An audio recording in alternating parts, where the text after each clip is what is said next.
and therefore people would have been figuring out how to use ghost labor to make money for energy generation. Yeah, if nobody's making money off of it, it doesn't exist. Butterscotch Shenanigans. Hey everybody, welcome to episode 185 of Coffee with Butterscotch, the game dev comedy podcast of Butterscotch Shenanigans. I'm Seth and I'm the games programmer. I'm Adam and I'm on the tisane train. I'm Sam and I'm an artiste. What's the tisane train? I want on it. Hold on. We got to finish the intro. Then we'll talk about what just happened. In case someone swears. This is a show where we talk about life, business, and working in the games industry. Today is Jamble Wamby Cleveland 20 grind. Jamble Wamby Cleveland. That's a good character name. I have to take that. Jamble Wamby Cleveland. Yeah, that's pretty good. Before we get started, we have a warning. There's going to be swearing and curses and profanities. Yeah. So maybe we should actually do that before anything else even happens. Maybe we should pre-record that. Just play that first. That's now the intro. Maybe we can just shorten it real tight and just say curses. Curses. All right. What's the tisane train? So I'm avoiding caffeine and trying to like just get it out of my diet completely because it fucks with me. Okay. Right? So I've been doing this. The curses. There it is. I wanted to get one in there as quick as possible. You gotta prove it. Now that we have the warning. So I've been trying to get off of caffeine, and that means not even decaf coffee. It also means that basically no teas, right? Because so all the good hot beverages, tea and coffee, the ones that are always available are just always caffeinated. So I've been going for herbal teas. Or there's hot chocolate, which is a sugar bomb. So those are that's right. So I can get diabetes or have my brain get all fucky, right? Yeah. So I've been trying to find really good herbal teas, and so I'm always trying to find. I'm always like, I need to go get some tea, and I have to specify, but not ones with tea in them, whatever. And so then at some point, my wife informed me that an herbal tea is actually called a tisane if it's just made out of things that are not tea. Because tea is a plant. Yeah. Right. And if you make herbal tea, it is not tea. But the thing is that most herbal teas actually do have tea in them. Oh my God. They're not purely just herbal teas. They're not pure tisane. Exactly. You know what I'm saying? So it turns out what I need is a pure tisane. But the first time my wife told me the name of that, I was like, I'm not using that word. Pure tisane sounds like a cool ass hip hop name. Yeah, it does. But over time, it's become increasingly difficult just to talk about what I need and want without then actually using this word tisane. Well, but I don't think anybody knows the word. Yeah, I don't think anybody else. I think if you said that, people would be like, what? Well, not anymore, though, because I just broadcast it on the internet. Yeah, using this podcast. You're a trendsetter. Is that why it's called Tazos Tea? That one tea company? Probably. Pretty good chance that is. Well, no, because they make tea. That's right. Also which is not a tisane. That's a different thing. It's one of those square rhombus. How do you spell this? I think it is Tizane. Tisane. Okay. I think. Not 100% sure on that. It's possible I just made that up, but I think I read it somewhere. I feel like it should have an apostrophe in it. Just T apostrophe zane. Well, then it's a demon or a boss. Yeah. A boss fight. Yeah. Tisane. My favorite thing about these herbal teas, though, is that it's literally just like grass clippings. Please. Sorry. Tisanes it's a lot of it is just sort of like grass clippings. Well, but the thing is, there are some really good ones, though. I know, but it's weird to me that you can make a tisane. You can make a tisane out of basically any. But it's also leaf weird. matter. It's also weird that you can just take because coffee is just a little berry. Yeah, and then you cook it. And then you grind it up and you soak it in water. The whole thing is weird. You're just making hot bean water. Yeah, you're just making hot bean water. And then tea is just a bunch of leaves that you just dry up. Hot leaf water. Don't some people drink dandelion tea? You can turn anything. Dandelion tisane. So you can turn anything into a tisane as long as it's not poisonous. Then it's just what is that? What is that called? Poison at that poison. Oh, okay. It's just poison. Also, it's a poison. Before we go too far into the episode, we got to thank our supporters over from moneygrab.bscotch.net. We got a new one. We got a live one. Woo! We got one on the line. Reel him in. Is it happening right now? No, it already happened. Gotcha. We got a message attached to it from Farseer. Thanks to the power of suggestion, my children are crop harvesting machines. Now I can spend more time strong-arming my friends into my pyramid scheme. Excellent. Thanks, Butterscotch Shenanigans. We do what we can. Excellent. So somehow, via whatever it is that we do, we have. I vaguely remember one of our podcasts talking about this, but I have no recollection of what is happening. maybe an inserted memory. Who knows? We have inspired a mother. We definitely have done something to harness the power of child labor. Yep. In their own farm or multi-level pyramid scheme / pyramid scheme. Yeah. So I feel pretty good about this. Uh-huh. Yep. And we also have a bunch of recurring supporters who we'd like to thank as well. You guys are keeping our pod juices flowing, and we appreciate it. Now let's get on to some studio news, which there's really only a couple things. One is we have a correction. Yeah. Which is 20 Refined Teen, the theme for the year that we did not go with. We incorrectly attributed, and I believe it was actually suggested by Bam182 originally. True. So, but I think it was a serendipitous discovery, kind of like Newton and Kids calculus. Yep. Calculus situation. It's a yep. What was the other guy's name? Newton and You're thinking of Armageddon / Deep Impact. oh, that's right. That's what I was on. Or That's what you're thinking. Ants / A Bug's Life. Yeah. I couldn't remember in which one of those calculus was invented, but it was. I think it was the it was an Bug's Life. ants. Yeah, it was that. Yeah. Yeah, it was those two. Yeah. So that happened. Also, Global Game Jam is coming up. And we're gonna do it. Yeah. So this is worldwide, which means It's global. anyone could do The whole globe or disc, depending on your, if you're a weirdo. Yeah, so there are sites usually, I mean, within a couple 100 miles of basically anywhere. Check and see on the map and see if there's one nearby. And usually they have them open for, the whole weekend. So this is one of the things we like to do to sort of stretch, get a break from building what we're currently building. You got to shake things up. Yeah, otherwise you get burned out. So it's nice to just do work for 40 hours, on a weekend instead of doing work for 40 hours. 40 hours during the week. Well, I mean, we do that also. Yeah. So It's not instead. Maybe It's it's just nice to also. Yeah, I'm not sure what's nice about it, but somehow it's nice. What's nice is whenever we do Game Jam, we sit down, we come up with a dumb idea that we have no plans on making commercially viable, which means we don't have to consider all the hard parts of game dev. Yes. Like, how are players going to ruin this for each other? Or how do we keep people from hacking this thing? Or how do we talk about this to the press? We don't have to worry about any of that stuff. Instead, we're just like, what would be dumb and fun to play? And then we just do that. Yep. And it's like a burden is lifted from our game dev souls. It's just creative freedom. Yeah. As soon as you don't have to sell a thing.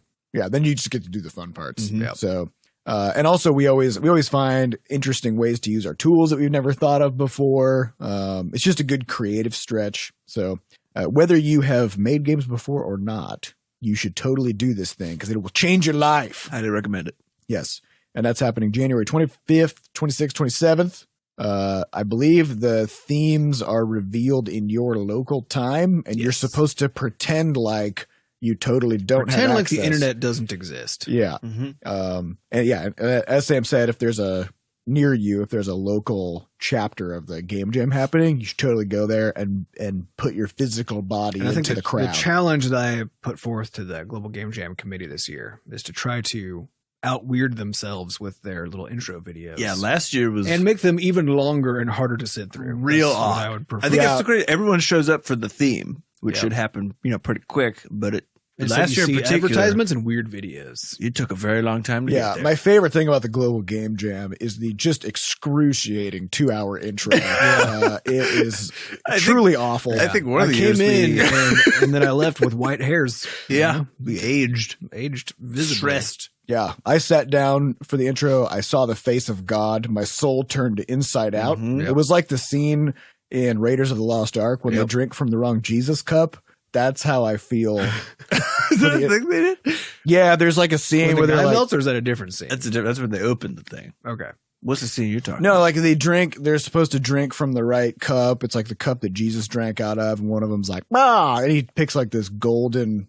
But I haven't actually seen any of the Indiana Jones movies. I've just seen clips. So I'm sure we'll get some corrections. They pick up like this golden chalice covered in rubies. And it's this idiot guy. And he's like, well, obviously Jesus would drink from this fucking awesome golden chalice. Jesus loved rubies. Jesus loves gold. And so then he drinks from it and then his whole fucking body melts or something. That's how I feel. Are you sure that wasn't 2001: A Space Odyssey when it that trippy flying through space thing? You're thinking of when he turns into a fetus. That's what you're thinking of. That's a different thing. There's a fetus chalice and then there's a melt you chalice. Give me those switches. What does the good chalice do? Yeah. It's just a cup.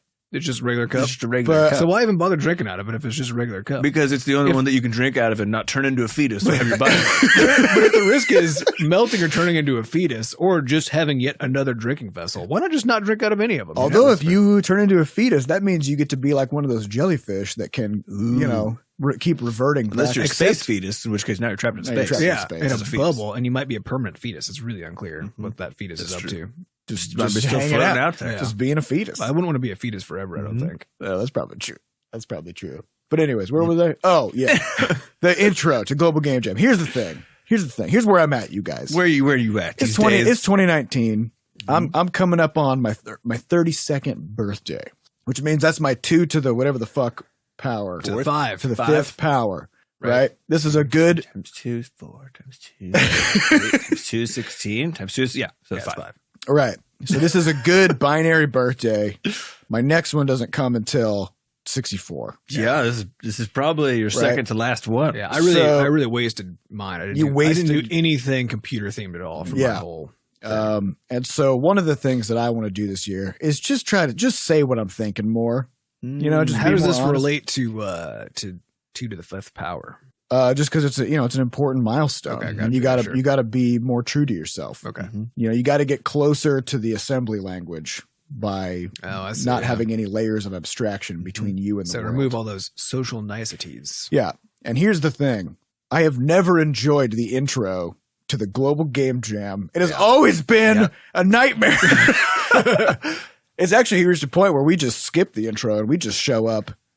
Last year we did though. We hadn't, and we were filled with regret. Yeah, it was a bad experience. So, anyways, go to the Global Game Jam. Just prep your mind and body. If you've never done it at all, it's probably still worth doing. Bring an entire dinner so you can make it through the intro without starving. Bring an entire book, and then you'll be fine. Yeah. So that's it. That's all I had to say about that. Also, Loot Box Watch. We're on. It's happening. We're like a week in, and it's already horrible. Okay. Fill us in. So let's recap. Let's recap. Loot boxes. They are up till now a digital good. You buy it in a video game or something. More like a digital bad. Hey. It is literally gambling, but somehow everybody seems very confused about how that could be true, but it's frankly very obvious. It is remarkable that there's all this debate about whether this is it gambling? You're spending money for completely randomized rewards that you can then trade and sell for other whatever the fuck. I mean, it's exactly gambling. Yep. So you go into a video game and you're like, oh, there's this cool thing. Maybe I'm playing Rocket League and there's this new car. And well, you can't have it. And they say, well, you can't have it. But what you can have is if you spend $5, we'll give you a bunch of these boxes full of random shit that might have the car. Almost definitely won't, though. Almost definitely won't, just because statistics. Yep. And, worst case scenario, you get a bunch of garbage you don't want. Then you go wandering around the game trying to trade what you have for the car that you want that somebody else maybe has. It's real fun. Yeah. And of course, the only purpose of this is to get people, well, I guess there's 2 purposes. One is to get people addicted to randomized rewards so that you keep spending money. You don't have to get them addicted because people just they're innately addicted to randomized rewards. And then the second is that if you could just sell the car that somebody wants for $2, which is what they used to do in Rocket League as the example, then you only get the $2. But if I have to spend $49 on loot boxes before I randomly get the car I want, boom. Yeah, so you get to weigh up the average spend revenue you get for so Fortnite does this. They're the biggest example. Everybody does it. I think the average spend in Fortnite a free game is something like $60. Oh, they also do loot boxes? I thought you could buy skins and stuff. Did they do that? I don't think they do. Are they not doing it? Overwatch, that's what I'm thinking. Overwatch, yeah. So this is just a very popular. It's been outlawed in a few countries too. Belgium is sick of it. Belgium is just tired. And of course, knowing that a lot of children play video games. Yes. And that essentially people were lamenting how free to play games were training up a generation of kids of sort of having this instant gratification thing, And I remember even seeing somebody had snapshotted a comment on Super Smash Bros. Trailer where somebody was pissed off that they had to play the game to unlock characters, and they're like, "Come on, Nintendo, just let me give you $50 so I can just have the characters, right?" And so we've kind of hit that point now where we've had a generation of players who have been trained that playing games is for losers. Yeah, if you're wealthy enough, you can use money to just get past any minor difficulty in your life. You just should be able to win by having money. Because it works in the real world. To be fair, that is how the real world works, but I think it's important to pretend when you're a child as if that's not how the world works. Right. You know? And you know, it would be nice if there was a place you could go where maybe that wasn't true. Yeah. So the loot boxes. So now, 2019. We just kicked it off. It's time to just ruin the whole year. Yep. Just get it out of the way first. So there's a company. I'm not going to say their name because fuck them. You know, fuck them. But they've got a system of real world loot boxes, which is you go in there and they've got anything ranging from like, I don't know, like a shitty pack of Post-it notes all the way up to a, Lamborghini, like $2.5 million. What's it called? I don't know. It's just some fancy ass car. Yeah. They've got a lot of like computer parts and cool graphics cards and all this stuff. And you go in there and you say like, oh, I just want to buy and they have a bunch of, just like how the loot boxes work in video games, they show you what is available in any given box that you want to buy. So like, I want to buy the box that has like a pair of underwear and a Lamborghini in it or whatever. Do they show rates? I don't know. I think Probably. So. They do. I assume so. Because that's also a way that people can kind of get away from the gambling stuff is by like being honest about the rates. Then somehow that's better. So even though everybody knows the rates in a casino. Yes, that's also required by law. Yes, but somehow. So I don't know. Yeah. So you go there, you buy this box, and if you don't get the reward you want, then you can sell your reward back or something like that. Because you trade it back to the company for basically the ability to buy more boxes. Yeah. Right. I assume you sell it to them and you lose some of what you. Yeah, I would assume there's a slight loss there, right?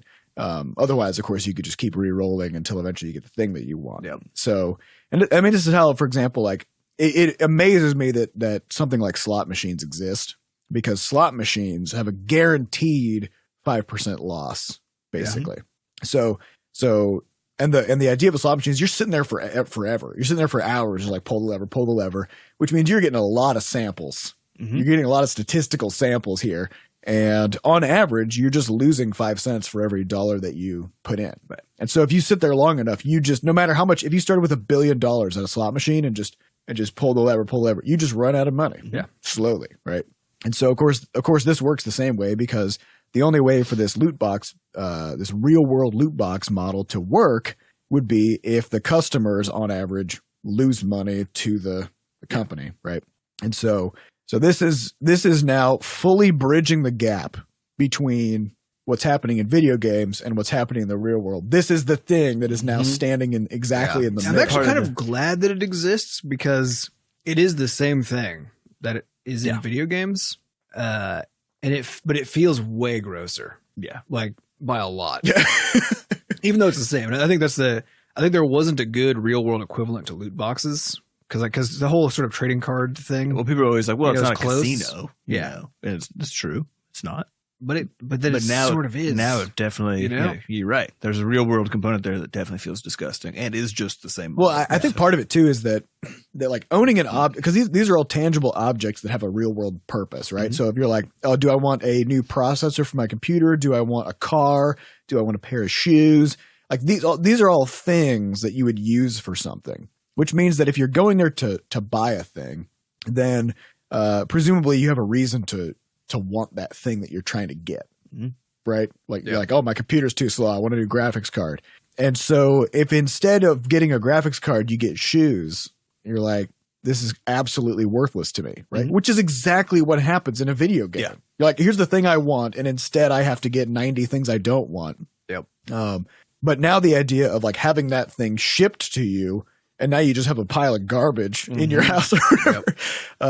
I think it sort of brings the absurdity of the system just fully to light. But also the contrast is hilarious too, because the fact that you can have a box with a $2.5 million car in it or a stack of Post-it notes, right? And you could win one of those two things. Yeah. And literally every time you do it, you're going to win the Post-it notes, right? So that the car is basically just like a joke that's being used just to pull money out of you.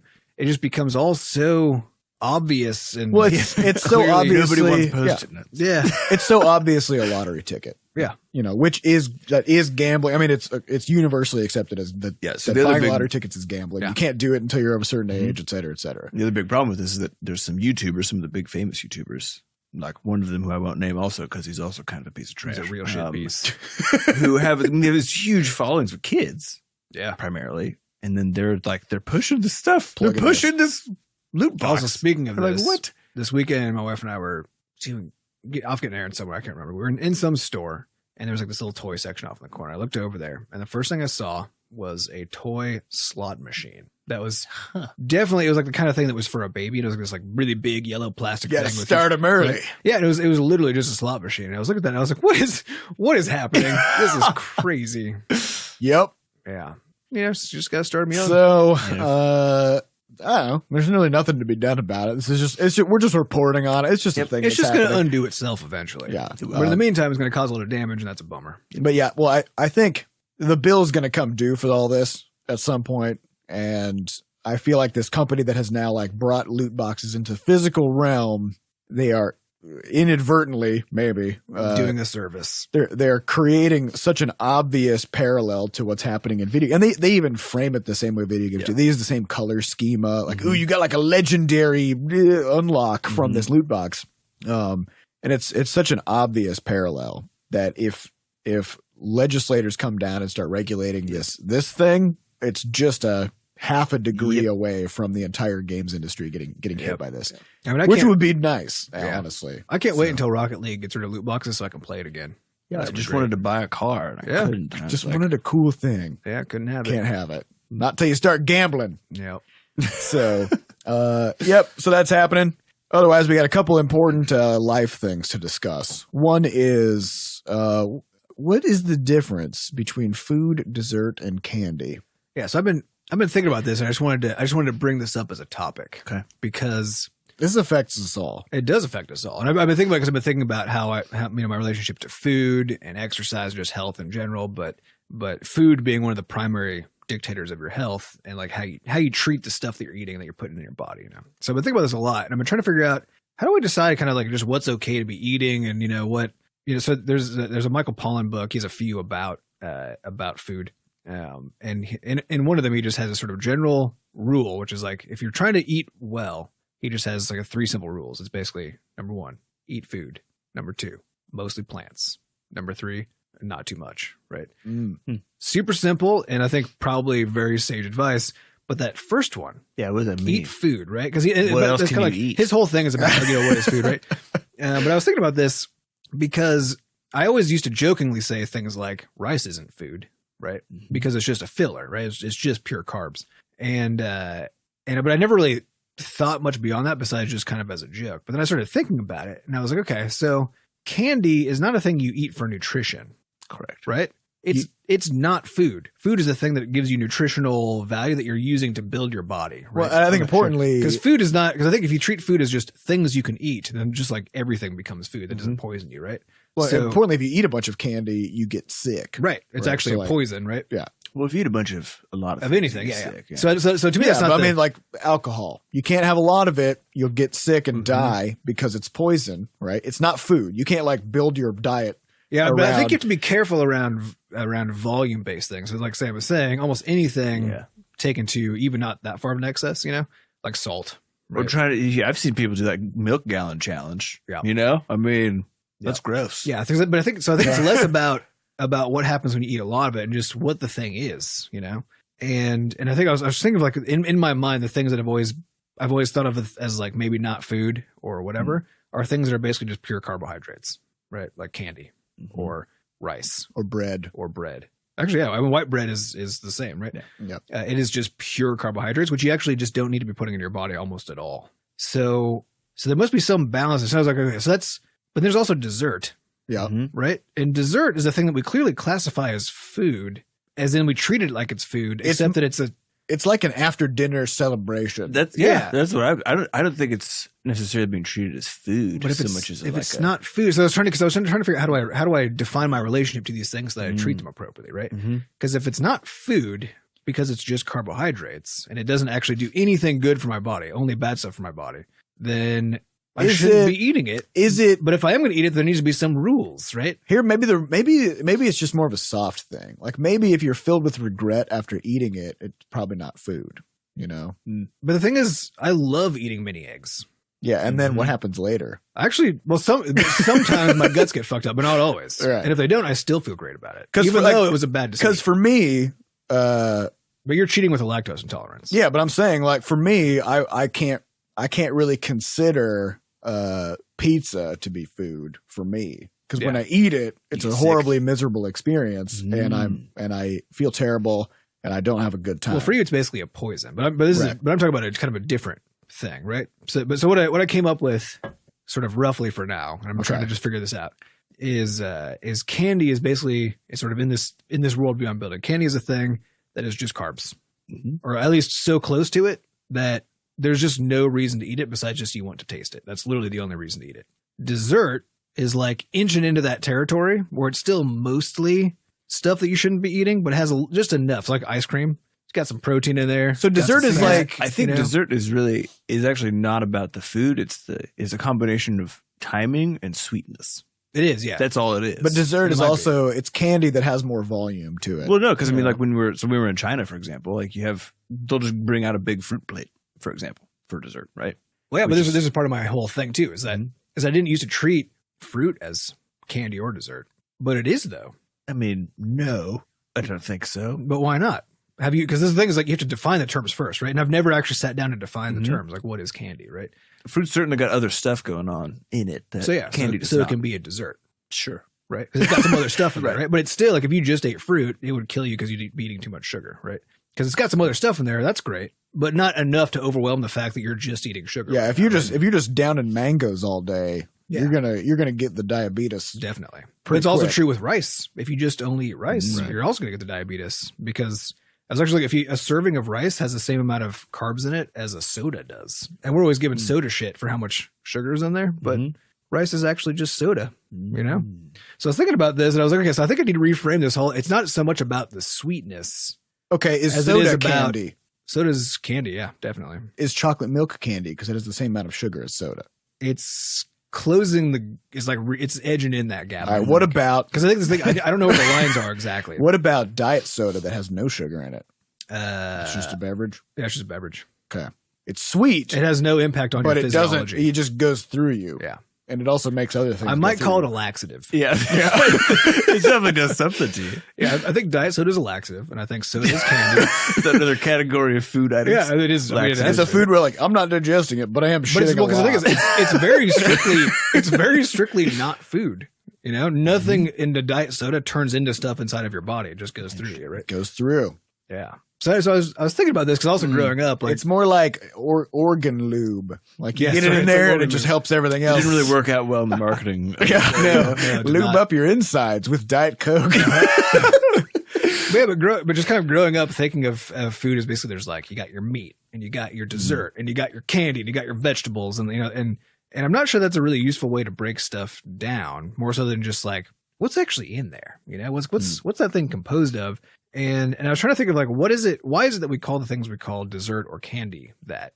And I think it seems to be, at least historically from my own life, it's got a fuck ton of sugar in it. Like if you get enough sugar in there, at some point it becomes candy or dessert. But I was actually never quite sure what the difference was, and it might be sort of event based. Well, no, but there's one piece of the puzzle you're missing.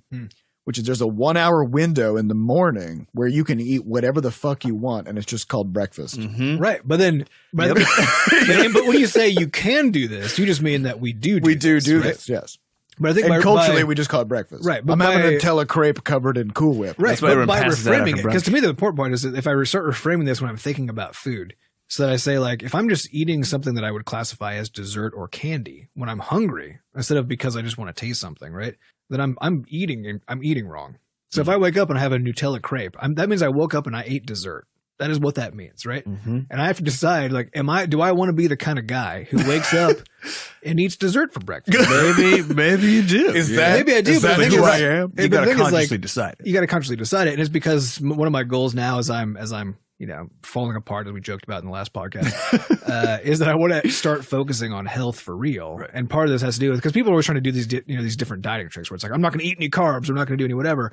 And then of course your life just kind of sucks because you just don't get to have certain things. But I feel sad because you feel deprived. Yeah. But I think the bigger problem is that we have really badly framed just food stuff and how we think of all these things. And so I want to try a new classification scheme, which I admit is going to have to be arbitrary to some extent, but where it's based on the idea of just what's in there. And where the idea is if you're hungry, you eat things that are food, right? And if you just want to taste something, you eat the smallest amount you can get away with of dessert or candy. It's interesting because if you're at like a burger joint, for example. Yeah. And they say, oh, we could put bacon on your burger. Right. Or we can put candied bacon. Right. Candied items are just covered in sugar. Yes. Right? So I think that's a good, it's a good notch in the direction of this frame you're picking up. Right.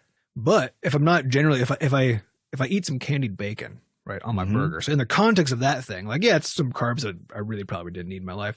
But if afterwards I don't also get dessert, that's probably a fair trade, right? Because I actually put dessert on my hamburger. Yeah. You mixed it in. It's like a dessert smoothie burger. Exactly. So interesting. Yeah, because I think because I generally try to avoid rice and pasta and stuff because it's just eating sugar basically.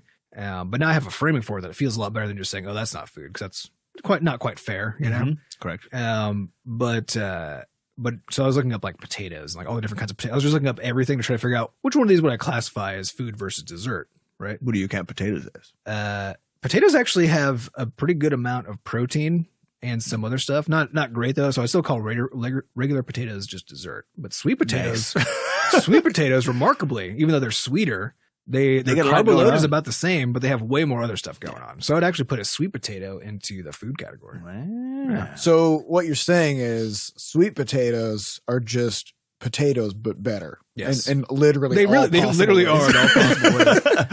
Yeah, I don't know why we eat potatoes at all. Anytime you go somewhere and they're like, do you want fries or sweet potato fries? Yeah. I'm like, well, sweet potato fries, obviously. Yeah, why would you want anything else? They're so good. And then they'll be like, we'll give you marshmallow to dip it in. And I'm like, I guess. Let's mix some candy in there. But I think this sort of like idea of just reframing what food is, because now if I go somewhere and I want fries, that's cool. I'll get some fries, but I just have to know that that's dessert. I don't also get dessert when I'm done eating my fries. That would be 2 desserts. That's true. That's me being just out of control, right? Because for the fries, you're like, it's a potato, it's covered in salt, and I'm dipping it in ketchup, which is basically sugar. Which is also sugar, yeah. So that is dessert now. And you focus less about just like the experience of intense super sweetness that we think of normally with dessert and candy, and think about it just as relative to your purity body, of carbs when they hit your body, because the impact of a mini egg and a French fry is probably exactly identical, except there's probably less fat in a mini egg. But oh man, can you imagine if you go to McDonald's or something and then they get a mini egg? Yeah, and they give you a burger and then there's like a cup of mini eggs. Oh, it's so good. Yeah, my wife and I went out to eat at a local restaurant. A couple of friends of ours told us about as far as like the burgers, because we've been on this burger quest for a long time. We actually concluded the quest a few months ago, and then a few people gave us more recommendations. Concluded as in tasted every burger? We tasted all the ones that seemed like they were going to be the good ones, And when you're doing burgers, how far outside of a classic burger are you allowed to range? So for me, burgers that we've eaten in the Burger Quest that don't have vegetables on them, like if you don't put lettuce and tomato on it, you get kind of docked some points. Okay. And we also grade based on the fries, the dessert that comes with it. Yes. How do you feel about those horrible loose meat burgers where it's just like ground beef? Like beef. sloppy Joe. The thing is, I think those can be fine. They're just harder than hell to eat, so it has to be worth the chaos of managing. How do you feel about super tall burgers you can't put your whole mouth around? I'm totally fine with them. Oh, really? I think those. You just got to smash it a little bit before you.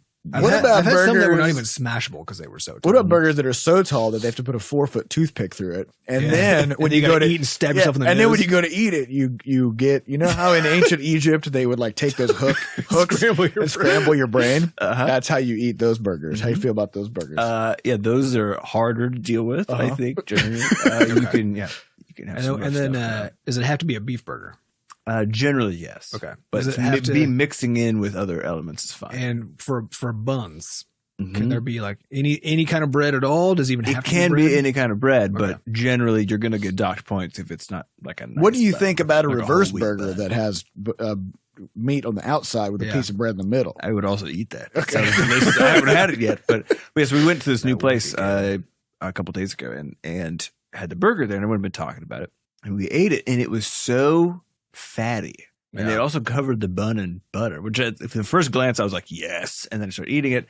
Both of us afterward were like, I feel disgusting. Yeah, I actually felt too much of one thing. Real gross about it. So yeah, I think it's this. It's a good classification system, just kind of bring in. Yeah, I'm trying to figure out how to do it because you also don't really need fat in your diet, but it's not as bad for you as sugar is. You need some, but it's not nearly as bad for you as sugar is. Yeah, but also you don't want a lot of it. Yeah. And so I think you don't want only. I think it's one of those things. I think sugar is really easy because you just literally don't need it, and so it's easy to be like, okay, anything that's just sugar or just carbs, we can just call that dessert, right? But as soon as it's like fatties, mostly fat, but avocados, for example. Yes, that's the thing. It's avocados and cashews, but it falls into the plants category. So and then you just ignore it, and it's fine. Plants are always food, so it's okay. That's right. Or bananas, or plants? Sometimes they are. Actually, they're often Plants can also they're also frequently laxative because that's where you get your fiber. Perfect. You know, so if it's a problem, you just get it out. Yep. You're like, oh, I shouldn't have eaten that. No problem. It'll be out in 30 minutes. Take care of itself. All right, let's get on to some questions. These questions come from our listeners over at podcast.bscotch.net. So if you'd like to get your question on a future episode, you can go over there, put your question in the text box, and then hit submit, and we'll answer it. First question comes from... Maybe. We probably won't. Statistically. Yeah. First question comes from rosareven. Have you ever had days when you wake up and you just don't feel like doing anything? How do you get through that feeling and pick up motivation again? Yeah, I have a lot of days like that. Yeah, I think every time... I just wake up in that state. Every time I wake up, my first thought is, I absolutely don't want to do anything at all right now. Yeah. The main thing, though, is the whole getting out of bed part. It is. That's really where the problem is, because as soon as I'm out of bed, I'm fine. But when I'm in bed... God, it's so nice. Oh, God, yeah. Yeah, so I was journaling on this over the weekend because I was kind of pissed. I took a smartphone hiatus yesterday because of this very kind of a thing. Because there are certain things that you'll end up doing that become these weird habitual routines that make it hard to do things because you always have these really easy defaults. And I've even had things where I'll be like, okay, I'm going to get some work done today. And I'll sit down on my computer, but because it's also the computer where I play video games, I'd be like, I'll just play a quick round of Slay the Spire or something. And then after an hour, I'm like, oh, I need to stop playing games. So I'll turn that off and then I'll turn on Netflix or something. And I'm like, I win because I'm not playing games anymore. So as long as you have this sort of cascading habit list of sort of easy default things to do that aren't the thing that you want to do, you always have a way to feel triumphant about avoiding at least one of them at a time. Yeah, so I found a good way. I actually realized this yesterday because I woke up and sat down at the computer. I was like, all right, I'm going to do some drawing this morning. And then immediately just found myself watching a YouTube video. And I was like, why? How did I get here? That's how it happens. But I thought about it because what I used to do in like a couple weeks ago when I was doing art was I would always just be playing music out of I have a little Bluetooth speaker in my office and always just had music going. And I realized that there's something really important about that for me, which is that one of the things I tend to fall into is just watching YouTube. Whether I might be watching art tutorials, but like frankly, it's just kind of entertainment for me at that point. Because it's important. The important part is that it's passive. Yeah, you just sit there and watch. Exactly, and I have no plan to practice whatever they're talking about. And you don't have to think because they keep like recommended. Maybe watch this one next. Exactly. Like, okay. Next. So what I found though is that if I realized basically after watching the video, I was pissed off because of this exact problem, and I was like, what would make it so I can't do that? Because I actually do use YouTube on purpose for a lot of things. It's the same problem. And I was like, well, if I'm playing music in the background, I can't listen to anything. Like I have to turn off the music now in order to do one of these things. And so I just played music literally all day yesterday.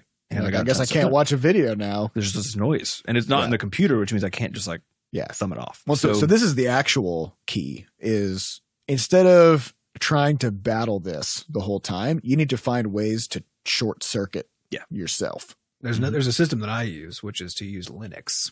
Yeah. And then to use a weird desktop manager because then I can't play games. I've tried watching Netflix on it and Netflix is just like, I don't even know what's happening. So I'm just going to not do this. And I like the idea of Netflix coming in and be like, let's watch some movies. And I don't know where the fuck am I? It's just like, you can't, I'm out. Can't. So I found that there has been nothing that's boosted my productivity more than using Linux, both because from the programming side, it actually helps for efficiency purposes. But then on the distraction side, you just can't do a lot of things. Yeah, everybody designs all experiences for Windows and Mac. And it turns out all experiences are meant to distract you and keep you from doing useful things. Yes, I think generally the days when I feel like doing nothing, as long as I can, if I take whatever it is that I was trying, because you always want to do things. I think that's the problem with, like, if you wake up on a day and you feel like doing nothing and you also want, like, you have nothing to do and you're happy about that, it's great. You know what I mean? That's not a problem. Yeah. So there are just being obviously, like, I have decided I'm just going to chill the fuck out today. So there are obviously things you want to do if this is sort of like a rub for you, in which case what I usually do is I'll just, because it's easy to write, right? You can write a list. So usually what I'll do is if I'm feeling that sort of thing, you mean I'll write a list. Just in the very general sense, like to sit down and write. It's very simple to sit down and write. So I'll get like a Post-it or something small that's not intimidating, and then write. Get away from screens. Yeah, not on a screen. Yeah, write whatever I'm trying to do down, and then take whatever I think is the thing the one thing that would be nice if I made some fucking progress on today, and then bust out whatever it is into a couple different, like, just as equivalently stupidly tiny tasks as writing a list on a sheet. Because then, like, basically what I found is usually it's just a momentum problem, which is like as soon as you get going, then you just got to do the first stick. thing. Yeah. And so you got to reduce the barrier by making the task so stupidly tiny. So if it's like, oh, you really need to do laundry today, that's like an 8-hour adventure. It's horrible. It's not what you got to do. So much planning. Yeah, that's not what you got to do right now. What you got to do right now is just like pick up the socks. Pick up the socks. Just put the socks in the bin, just do that. And then usually what we'll do is you put socks in the bin and you're like, well, I'm here. I'm just going to move this downstairs, start it, that sort of thing. So I think it's all about momentum in those cases. I agree. Yeah. And there's a book called The Power of Habit, which we have recommended in the past, which is all about understanding how a lot of these things work as well. So I think there's a momentum thing. There's understanding where you fall into traps and finding ways to short circuit those. Oh, yeah, I had another good one, which was on Friday. So I was playing Slay the Spire and got to 10 o'clock, which is usually when I'm like, okay, I probably need to wrap it up. And I was like, well, I'll just do like one more run because I had bad luck anyways. Probably just going to die. So I have some pretty good luck on this one, make it almost to the end. So now it's like 11. And I'm like, well, I should probably go to bed, but I didn't win. So I'm going to try this other game. I'm just going to boot up, play like a little run. You need to win. You got to go to bed. Play a little run through this one. So I boot that one up and then play it. And I happen to have a really good run. This is a Cave Blazers game, roguelike. Yeah. It's really good, like the best run I've ever had on it, which lasted 45 minutes. So it's 11:45 and I'm like, oh man, like that was crazy. I don't really want this to stop, so I'm going to go ahead. Now that I've won, it's time to keep going. Yep, and I'm going to watch a YouTube video about, and then I'm on that hole. So you're saying you always find a reason. Oh yeah, to do the next. So what I did, because I got mad, I went to bed at basically midnight and woke up the next day. I felt like a little off, of course, but slept in and sort of had to shift all my plans by like an hour and a half. That all cascades. Yeah, it all cascades. And so I was just kind of annoyed about this. And then so what I did was I set an alarm on my phone for 9:50 p.m. So I found is if something snaps me like during this whole process, then it's easy for me to get out of it. But if I'm just going, then I'm just trapped now. So I just set an alarm on my phone at 9:50 that just says go to bed. So now my phone will just scream from the other side of the room, and hopefully, you know what we need, whip crack me. So this TaskRabbit service. You're aware of this thing? Oh, yeah. This is like people took the whole what do we call it, the microservice economy or whatever, like Uber and that kind of stuff. And they took this to like household chores, right? So that's TaskRabbit. So we need a new thing. Same idea, except this is for Slap Rabbit. Exactly. So we'll call it the face slapper. I don't know. We could call it something. But now this is a person who you hire to, at a specific point in time, appear at a specific place and slap you. Right? Or just say, get your shit together. Yeah, just pick you up, move you, whatever. Just do something. Presumably you could choose which of the items, whether it's a slap or a shove or just a yell, any of these kinds of things. So in the morning, instead of having, like, you'd have your alarm clock, right? Because that's going to go off. You're going to ignore it. And then 10 minutes later, a person rabbit shows will up. suddenly be in your house. And they'll just be downstairs. Like, maybe all they have to do is just open the door downstairs and just yell in, wake the fuck up. I'm going to stay here until I see your face. Right? Can you also hire somebody to come into your house and just sort of loudly judge you? Yeah, like, they can just come in and be like, this place is a fucking mess. This is disgusting. You should be embarrassed. They'll just kind of roam around your house and they'll look at your dishes and just be like, ugh. And then just shake their head. So they don't have to do anything. So it'd be really cheap. They just need to be there and see what you've done. Yeah. And or make not you done. Or not done. And just make you aware. Yeah. That somebody knows. Well, there's also the thing like when people are going to come to your house for an event or something, they clean up the whole thing, the shit out of it. Yep. So you can also just same deal, just have it so that every week there's just a person who comes to your house, a very judgy person, as you're saying. Yeah. Because now you got to make sure that shit is clean every time they What we arrive. used to call this is having friends. That's true. I don't know anything about that. That's true. A person to come to your house once a week? What? This is crazy. Yeah. Yeah. This is the That side used to be a effect. very Youth. that used to be a very common Mhm. occurrence. Although, to be fair, at that time we were kids and we didn't clean anything. That's true. So Yeah, you never hear a kid invite somebody over to their house and be like, "Oh, excuse the mess. I've been clean." No, they don't give a shit. They're just like, Yeah. "Let's go play Nintendo." 64, of course. yes. GoldenEye. All right, next question comes from RetroBananaManNL. How did you start building the community around Bscotch? And when? During development or around game launch? So community in games is a interesting thing because as it relates, people relate to the game much more so than they relate to the developers of the game. So the general At least issue, at at first, yeah. So the general issue when you go to build an audience for a game that you're making is that you can only barely build a community around a game that doesn't exist yet. Yeah. In a playable form. This is actually exactly something we've been talking about with Levelhead, which is that we want a really, really powerful community around it, but we can't. We just have can't one actually until we launch the game. Yeah.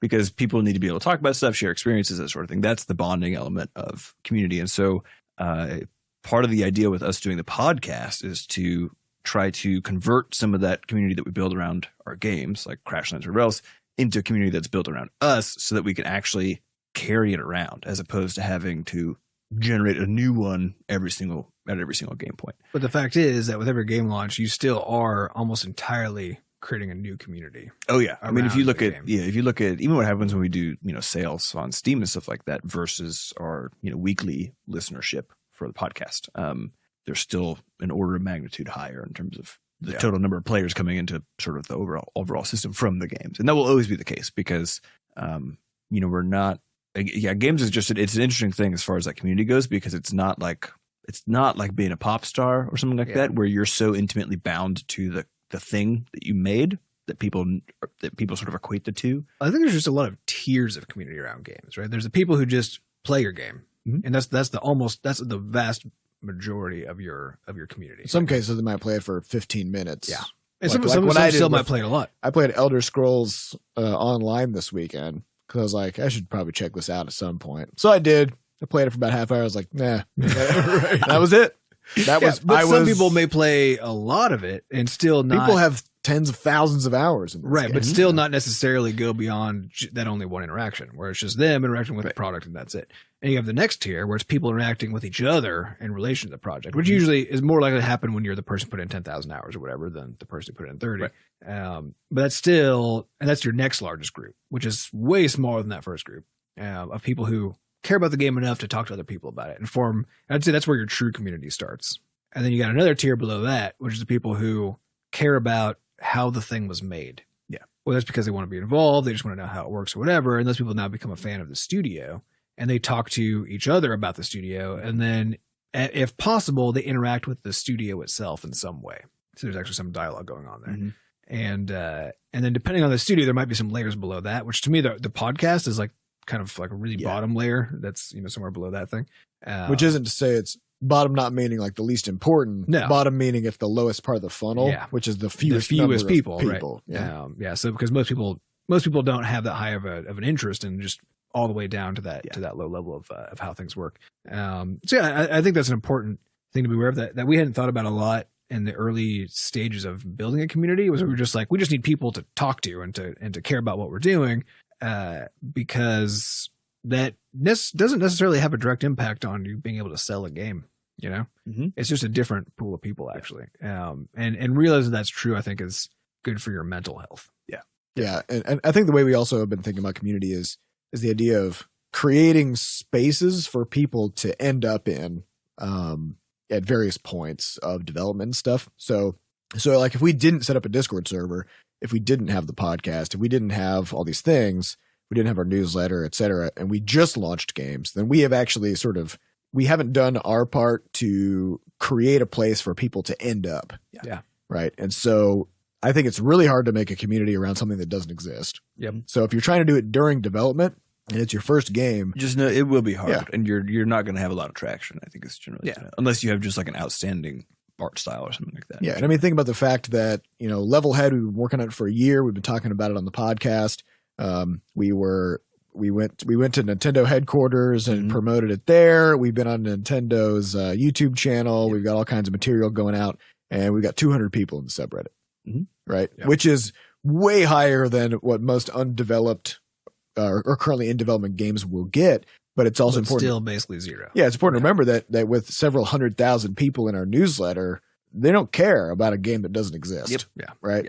Because they can't play it, which means they can't talk about it. They don't know. They only get to see what we show them. Yeah. And so there's nothing for them to do. And so, but we do have the subreddit so that when the game launches, then now there's a place for people to be. Right. Mm-hmm. So that's really the way to think about it, is like create those spaces and make sure that they're set up and ready to catch people when they do show up. Yeah, I think a good way to measure if your community sort of doing what it needs to do even before, you know, like have a new game launch, whatever else is just answering that question of if people are sticking around. So I think that's something interesting from ours is that, you know, we haven't put out a new game in 3 years, and 3 years this month, and yet most of our people are the same folks as we've had for 3 years, 3 to 5 years. Yeah, there's definitely some churn in there, but we have, but I mean, the number that have been around for a long time that are also actively engaged with us is maybe a few dozen, right? Yeah. It's not very many, but it shouldn't be, because we haven't been putting out new stuff, right? And I think a lot of what we do with the podcast and with us participating in those places like chatting in Discord or whatever is mostly just to sort of be creating, you know, content, quote unquote, right? So there's just something for people who are interested in what we're doing, interested in our games, to still be participating in and seeing and knowing that there's new stuff coming out. But even back in the very beginning when you guys were setting up for Towel Fight, when did the forums first go up? It was during Quadrupus. Yeah. So at that time, I think, if I remember, there were maybe like 50 people on there or something. Yeah. Even after Quadrupus came out, it didn't go up much higher than that. It was maybe 100 or something. Yeah, and we didn't specifically push people toward it. No, either, because it was very costly. But it was at the time, because we didn't have a community of any sort. It was really cool to have 50 people in there. That was awesome. You know, it's and I think a lot of those people are still around. Yeah. Actually, those are people who've stuck around the longest. They're the Butterscotch hipsters. Yeah. Yeah, and I think there's something to be said for that, where you have to ask yourself why you're forming a community and what its purpose is. And I think if you're trying to form a community around a game that doesn't exist, to be able to sell your game better, that's not realistic, and it's just not what's going to happen. Unless you're in one of those, you know, rare cases of a fabulous Kickstarter or something that brings in a large community. But in most cases, it's just you're gonna pick up a few people here and there. Maybe you'll be chatting with them on Reddit in some of their context. They'll like check out what you're doing, realize that you're making a game, and go, you know, who knows. But it's already very cool, especially at the beginning of your career doing this kind of stuff, just to have some people who give a shit. And I think if you get wrapped up in the numbers, or if you get wrapped up in needing those people to go buy your product once you kick it out, it's only going to feel bad. But if you just get to sort of bask in the satisfaction of just having some people give a shit about what you're doing. Yeah, it's super nice. Because I mean, most people's job is you don't get to say that about your job. You don't get to be like, I mean, I popped onto Discord yesterday, and there's 460 people in our Discord online just hanging out. And it's like, that's weird. They're just there because they want to be there. That's weird and phenomenal. Yeah. And if you were like, let's compare that to Fortnite, then we could be sad. Of course. Or we could be relieved that we don't have that many people in our Discord, because I don't know what the hell we would do in that scenario. Yeah, but the thing is, if you frame it right, you get to always just be pumped that there are that many people who actually. Yeah, well, honestly, this is a worry. It's a worry that I have, is that Levelhead has the potential, more so than any of our previous games, to form a community around itself, just because it's a game about creating things and sharing things, right? Which is like, those are the essence of what a community needs. And my fear is that what if our Discord had 4,000 people active in it, or 10,000, you know, and all they were doing was sharing Levelhead share codes or something. Yeah. It's like, do we just need a separate server for that? I mean, it's one of those good horrible problems, you know. But it's one that we have to kind of think about, just because, and this is the same kind of thing we've been struggling to figure out how to deal with player feedback as well. Because once we launch Levelhead, you know, this happened when we launched Crashlands, is all of a sudden we had people sending us bug reports via email and Twitter and YouTube comments and everywhere that they could. And so we want to head that off. But again, it's a good problem to have if you got tens or hundreds of thousands of players, but it also will completely crush and bury you to be getting hit by 1,000 duplicate bug reports every 30 minutes, you know. It's two sides of the same coin. It is. And yeah, you just have to be careful with it, because if you get wrapped up too much in the whole idea of building a community, you'll also do that at the expense of building your game. Yeah. So if you find yourself on Twitter for more than 5 minutes a day, you're already spending way too much time on Twitter. But I think, we also, as part of our community management strategy, we were discussing the role of Twitter and whether or not it is a community management tool, right? Because it comes, it's like the food versus candy versus dessert thing, which is, it's all about your definitions. Yeah. And where we kind of landed on that was that a community is a bunch of people talking to each other. Yeah. And Twitter is about you talking to those. It's you broadcasting out to a group of people who have elected to receive your broadcasts, right? And yeah, that does occasionally lead to some specific threads of conversation, but those tend to be very isolated and nested, such that they don't really pop out into the community at large, right? Unlike something like a subreddit, where the whole point of it is somebody makes a post and the entire purpose of that is for the entire rest of the community to judge that post based on quality and then also have a discussion about it. So, if your goal is to build a community, then you should also make sure that you are focusing your resources toward community building tools and not just things that make you feel good, like tweeting. Right? Yeah. So that's kind of where we've landed. I think we got time for one more question. imcade says, do you believe in ghosts? Oh, I feel like we've been asked this question. I think we've told some stories before, I think. We've been asked, I think, if we had any ghost stories. This is one of those weird backflip things for me, because I have ghost stories that I very much remember, that I very, very much feel freaked out by, but I don't believe in ghosts. Well, I think as long as you believe, as long as you understand a little bit about the brain, it's very easy to have a real ghost experience that was not caused by a real ghost. Yeah, maybe, or maybe that was a ghost in your brain, or maybe what you're having is a ghost memory, and you never had a ghost experience, right? Yeah, because memories are also fallible. But the fact is, your experience, your sensory experience, is invented by your brain. We talked about this a little bit when Seth was talking about the selfie book, right? Yeah, you don't actually experience the world; you experience a rendition. It's a rendition of a very tiny subset of the world, right? You can't see X-rays. You can't see almost any part of the real world. Almost any, including ghosts, for example, which are of course made of X-rays. Right. Although then we could detect them because we invent tools that let us see outside of our sensory our sensory toolkit, right? So your little slice of the world that you get to perceive in any capacity is basically none of it. And then your mind, that's basically, but if you look at the sheer amount of data that almost 0% of the data is, right? It's so much that your brain has to throw almost all of it away and then take the rest and turn it into patterns and things you've seen before and stories and whatever, so that you can try to make some sort of a sense of the world that you're in, because your goal as a human being is just to stay alive as a human being, right? It's to turn the world around you into something sensical so that you can do something. And that means that things like what's that thing where you see faces and stuff, where, I don't know what that is, but there's a thing people do. Humans are predisposed to read faces. Yeah, we're predisposed to see patterns that are face-like actually as a face. So we can see two dots in a line, and we're like, that is a very neutral person. Or you're like, that piece of toast has Beyonce's face. Right. And it's because our brains are set up to make it very easy to identify human faces, because it's very useful for us and to understand what a person is thinking or to try to guess at it and whatever. And same deal with staying out of harm's way, right? Because if you think you see a tiger, it doesn't really matter if there was a tiger, because if you're wrong 99 times and right one time, all that wasted energy was great. That was fine because you're not dead now. Well, if you see something moving fast in your peripheral vision, you're getting the fuck out of there. I don't even know. It doesn't matter if you're standing still, you're driving your car, you're in bed at night. Just doesn't matter. Especially if you're in bed. Especially if you're in bed. Or if you hear sounds, right? Because at night, anytime I have the fan off, I hear sounds in the house. We've got a cat, so she's definitely making. This is why I have a white noise machine. It scares the ghosts away. You scare the ghosts away. I hate this. Yeah, but when it gets really cold, there's in my house, when it gets cold enough, there's a knock. That's just every minute. There's just a knock that lasts for hours, right?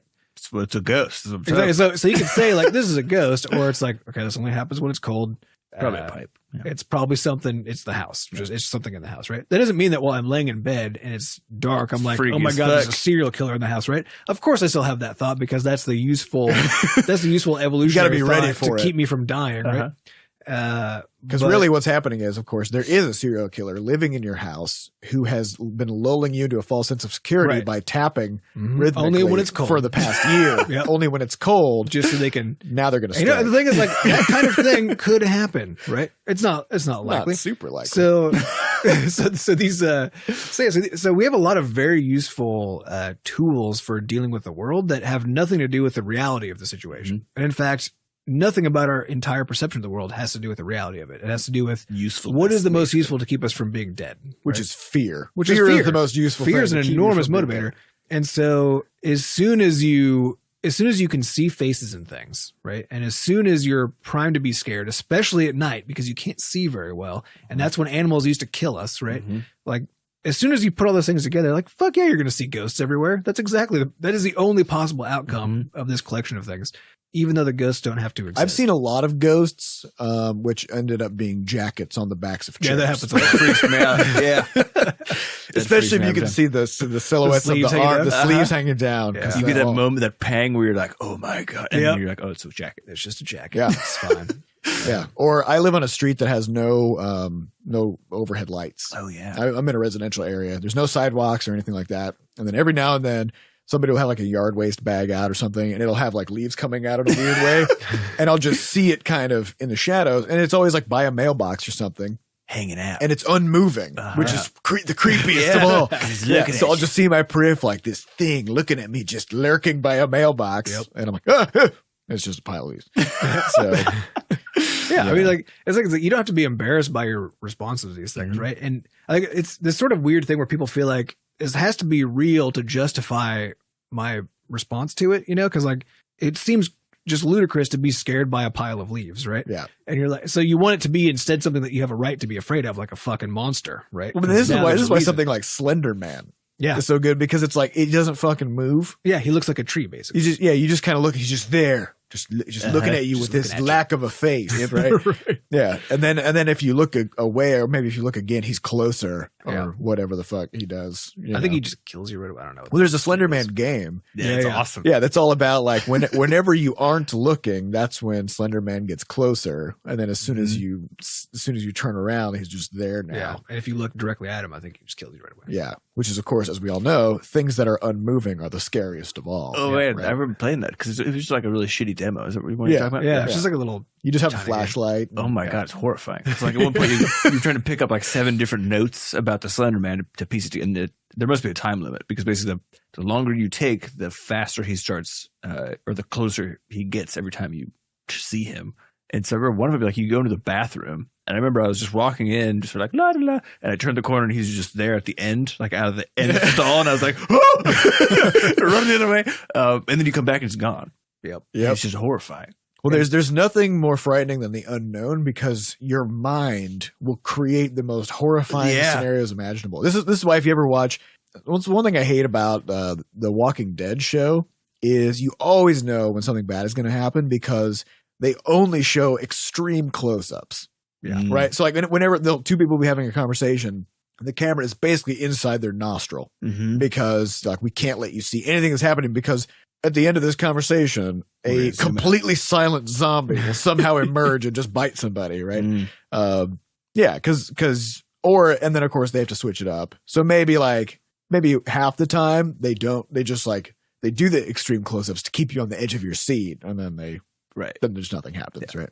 So I don't know. So you've had ghost experiences, but I don't know. We've all had ghost experiences, because that's just what you call things that your mind starts to invent when it's trying to understand Maybe what's those are going on just in the world. ghosts, you know? Maybe I fall squarely down the side of I like the idea of a if ghost. ghosts existed, we would in a way that was could measurable. interact with the world, Yeah. meaning it could make noises or do whatever, meaning you could know that a ghost existed, right? Then it would be measurable, and and therefore we could have measured it, and we would fucking know unambiguously that they exist. and therefore people would have been figuring out how to use ghost labor to make money for energy generation. Yeah, if nobody's making money off of it, it doesn't exist. I think that's a fair.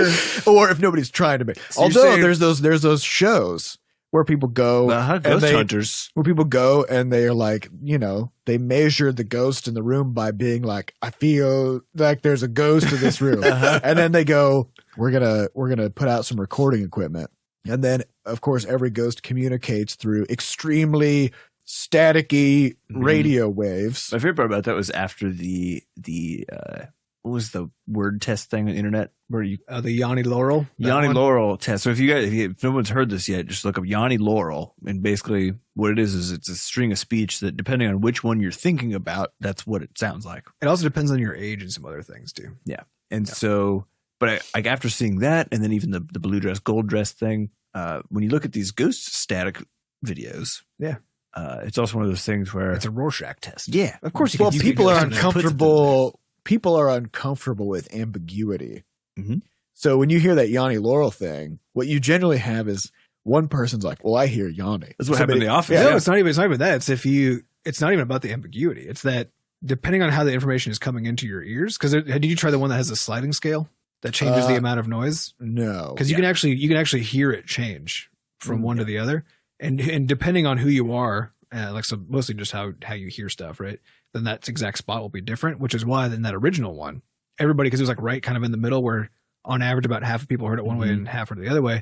But if you skew that whole sound pattern a little bit more, then everybody hears it as one. Yeah. Well, yeah, the one that I heard was the double one. But here's the thing, like I heard both. Yeah. I obviously heard both of those sounds mixed together.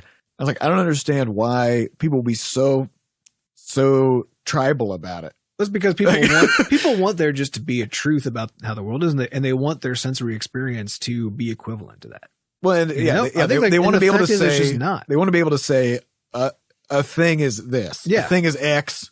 Yeah. It can be nothing else. And if they hear somebody else say that the thing is Y, well, I think you can't both be right is how people see that, right? But the fact is you can both be right, which means actually you're both wrong. Right. And if one of you has to be wrong, then that means you're a loser. Right. Yeah, you're dumb now. Yeah. At something. So you pick your sound. You're like, I heard Yanni. Yeah, pick your team. Team Yanni. Yeah, somebody was like, I heard Laurel. And now, even though there's absolutely no way to resolve this centuries conflict, of bloodshed. Yep. That's how it happens. Yeah. And thus the Yanni Laurel Wars. Despite the fact that, and that whole, I think it's important every time you're in an argument about something to always have things can be both just in your back pocket, right? Because so many fucking arguments. That's why I can believe in ghosts, or I can not believe in ghosts and also have ghost experiences. Yeah. And the fact is, like, you can rationally know that it doesn't make any sense for ghosts to exist. Yeah. And that simultaneously, every time you hear a fucking noise in the middle of the night, think that's a goddamn ghost. Right? Man, after watching Stranger Things, though, maybe this is a definitions problem. Because when people talk about ghosts, what they're talking about is a literal spirit from a dead person. It's always a person for some reason. There's never a ghost of an ant crawling around. Well, there might be. Ant ghost. You know, who knows? You never know. I don't know why only people have ghosts. Because that seems only people have souls, Seth. That seems a little human-centric. I feel like dolphins at least would have ghosts, but you never hear about ghost dolphins swimming around in their ghost ponds. Elephants would be terrifying. Ghost elephants? You never hear about these, you know? But if instead of thinking about a ghost as a physical like a physical spirit that is somehow transcended into the realm of mortals, if instead a ghost is the word that means I'm imagining stupid things, like that's what a ghost is, right? So so now you can say like scary things. Yeah. So now you can say like, oh, I was laying in my bed and I heard a ghost, and all that really just means is you had a sensory experience that made you think that something harmful might happen to you, right? Which of course was ridiculous because you're just laying in bed in your own house and everything is fine. Yep. So you heard a ghost, yeah, which is just an imaginary thing that you made up. And then to be fair, actually, anytime that something like that happens, I'm always afraid that there's a real live person. That's the because those are way more dangerous than imaginary ghosts. I think if you're afraid of ghosts, you're just afraid of the wrong thing. Yeah, because people are very. If you're afraid of ghosts, you're afraid of yourself. What? You know, because it's you. You are the ghost. Sam wanted to say "whoa," but then he realized it made no sense. No, it does, right? Because a ghost is manufactured by your own brain. Sure, that's what. So you are the monster. Yeah. You're the terror in the night. That's true. If you can make ghosts with your mind, which we all do. You're a horrifying terror You're machine. a ghost mancer. And actually, it's true Yeah. because people have found a way to make money off of this by inventing ghosts in their own mind. Hence, scary movies and horror novels And Listerine. and Listerine. Yep.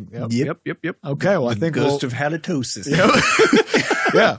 You can invent fears in people and then sell them the solution. It's Yeah. it's a tale as old as time. So would you say then that people are making money off of ghosts? They are, Yes. but not in the sense of a incorporeal, corporeal ghost being. in the sense of a ghost being a manufactured fear Yeah. that has no literal representation in the real world. So what happens when you give up the ghost? That means you give up all your fears, I guess. Yeah. Okay. What's the ghost in the machine? Is that the thing the machine is scared of? Ghost in the machine is when the machine starts becoming sentient. And it starts being scared of things? Well, I think It probably starts having nightmares. I think the operative word there is ghost because the ghost in the machine is imaginary and it's something that we made up. That's why it's a ghost. Right. So you got to take it from the other direction. It's not the ghost from the machine's perspective. It's the ghost from our perspective. Right, because a ghost is always from the perspective of the person who made it, the ghost mancer. Right. We're all ghost mancers. Yeah. The question is, it's 2019 now. What kind of ghosts? What kind of ghosts are you going to make? What kind of ghosts have you been mancing? Uh-huh. That Maybe man some better ghosts. Find some ghosts that are good for your life. Yeah. You know? Yeah, If your ghosts aren't improving your life, make some better ghosts. mance them. Mance those ghosts. All right, well, that's all the time we have for this week. We'd like to thank our producer, Fat Bard, for making us sound good. Thanks to our community moderators who keep our Discord running. If you'd like to get more involved in the Butterscotch community, you can go to our Discord server at discord.gg/Bscotch. Also, if you'd like to cover your body with Butterscotch merch, you can check out our shop at shop.bscotch.net.